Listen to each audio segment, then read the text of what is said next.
Janovic contest leads us nicely into the contest between Levan Tsiklauri of Georgia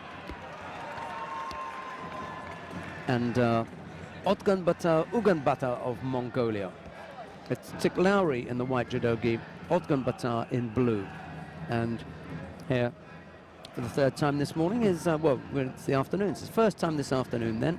It's David McFall. Well, during my break I saw some vigorous discussion over there at the referee's table, involving Jim Pedro Sr., so I can only guess the outcome of that match. Yeah, unfortunately for Travis Stevens, he went out on a Shido in golden score. Well, it's been a bit tough go. I was talking to the U.S. coaching staff, and he's been crippled by a series of injuries, so he hasn't been able to train as much. He's been able to do some side things, but he hasn't been able to do a lot of randori, so it's been a bit of an uphill battle just getting him here.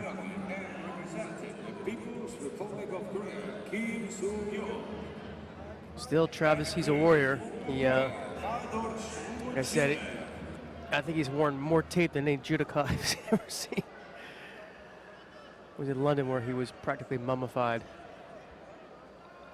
I think it was London, yeah.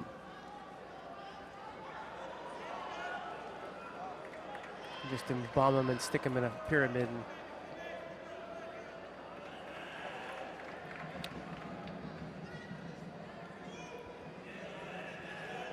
Looks like as the afternoon progresses, things are starting to shape up, shift out. Better fighters are starting to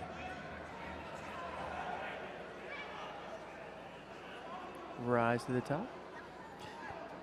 Hello to Henry Marsh out there in Battleground, Washington. Sorry that Travis Stevens couldn't come up with the win there. That was unfortunate. But I like Henry's comments. He sends them in from time to time. Well, the USA still has Fernandez in there, and his match will be coming up after this one against the New Zealander, Pavlik, who Dave Brown, I'm sure, will be supporting. Dave Brown has gone off to pay that closer attention, I think. Yep. And after that, actually, on mat 2, we have the Brazilian Penalber versus Pietri of France. So don't forget Hannah Martin. Hannah Martin. Well, I meant in that weight category. Oh, sorry. In the 81 kilograms, yes.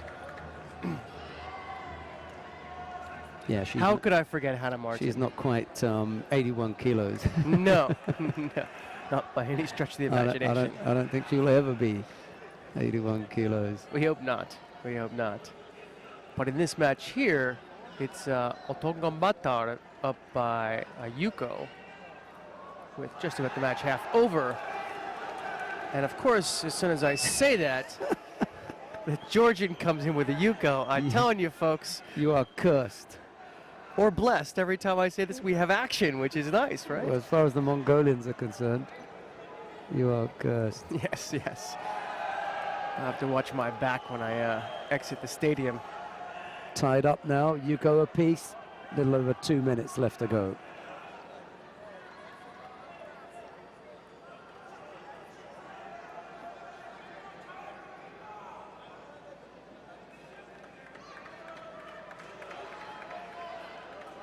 Well, on paper, I think this would be a closely contested match. I'm not surprised. Yeah. Well-matched athletes. I think probably Tsiklauri's got the edge, certainly on experience. He's been around for a good while, the Georgian. I don't recall the draw for teams, but is there a possibility they might face off against each other? Could very well be. I haven't seen that yet. I don't think they've drawn the that yet. That'll get done on Saturday. Both nations capable of fielding strong teams. Yep. See, Ууганбаатар could go 81. He did it in the Asian Championships. So might see him up at another weight. Imagine if they snuck a medal and Ууganбаатар got a medal at World Championships level at 81 kilos. Incredible.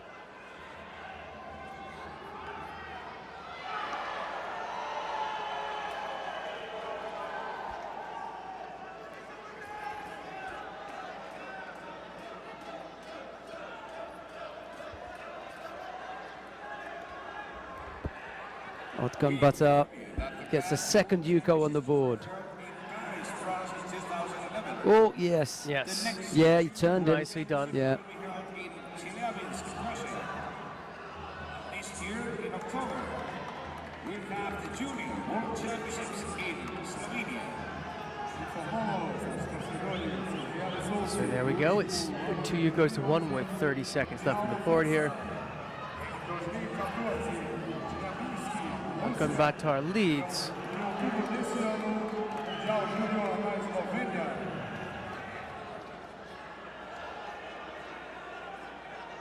22 seconds left. But the Georgian is stalking him. He's getting his grip deep over the back.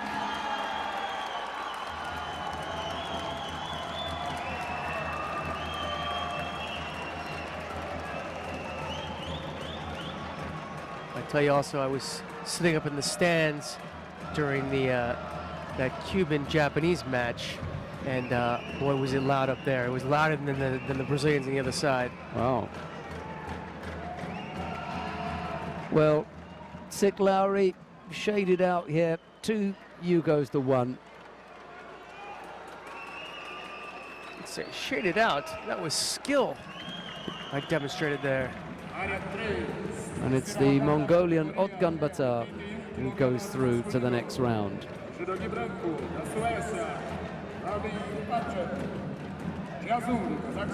Kim Soo-gyong of the People's Republic of Korea has defeated Baldorj Mungunchimeg of Mongolia down on mat number 1.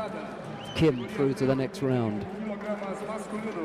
Well, it's a good thing that this Mongolian won, so they keep one in the mix.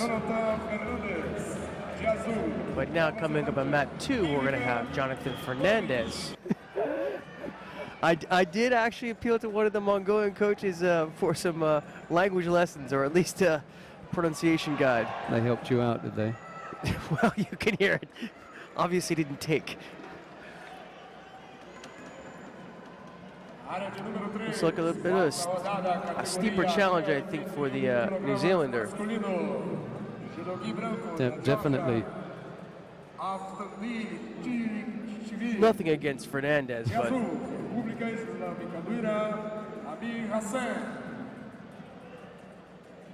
can see that White was working on a choke there.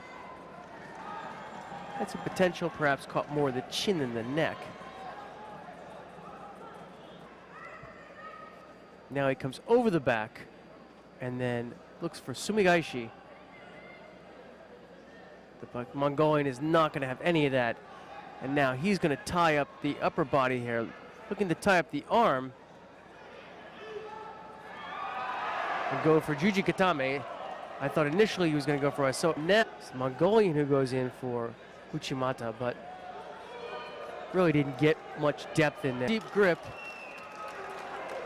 Poorly executed Stemiwaza and gets caught with a Saikomi, but he's out of the. Fortunately, he gets out of the Saikomi, but gets he's had himself to caught tap in the out. choke. Yeah.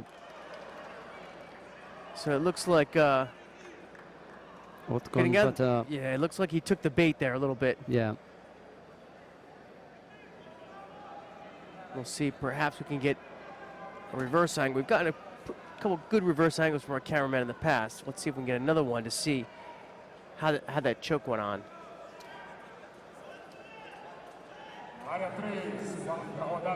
So the Mongolian proves to be indeed a stronger test. So there's the attempt at the throw. Looked like good position for Yoko Shiho. And then at the end, we don't quite have the. Looks like Koshijime. Ууганбаатар with Koshijime indeed. That actually, you know, he had the Yoko Shiho and he preferred the choke. And now we're going to get the other semifinals with Marcel Ott from Austria versus Ууganbaatar from Mongolia. Nice one. We figured I had to hit once in a while.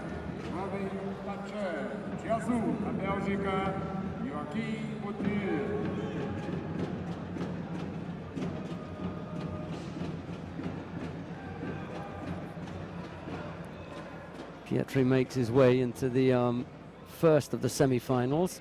Ott and Ууганбаатар now battling it out to see who will have the pleasure of facing him. Still don't know what's happening. I mean, Nifontov has just taken the contest against Carlos Luz of Portugal. So he goes into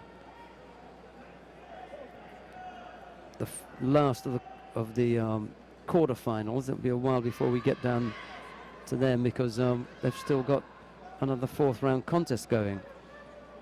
The Mongolian was perhaps watching that last contest with Petrie and rolls it with his own version of Rio-2013. The last of the fourth round contest is Martin Pacek of Sweden and Joachim Boito of Belgium. Oh, and that was a big Ashiwaza there. By the Mongolian. Uuganbaatar. Boom, that was distinct. And there was no guesswork on that one. We'll see that coming up in the replay. For Mongolia, Uuganbaatar. He will reach the semifinals for men under 81 kilos. He'll face Loic Pietri. Batting. Attacked by White. But absolutely no Kazushi, no shoulder, nothing. Perfect Ouchi Kaishiwaza. Looked a bit like he flew the elbow up as well. Look at Baljinyam, the coach was delighted. Yep. Didn't fool the Mongolian one single iota. He tried to give him the Ouchi feint. Yes. Well, he tried to That give him little the shoulder feint. dip, Yeah, yeah, and for a then for second, the and then Ouchi, but he saw that yeah. coming.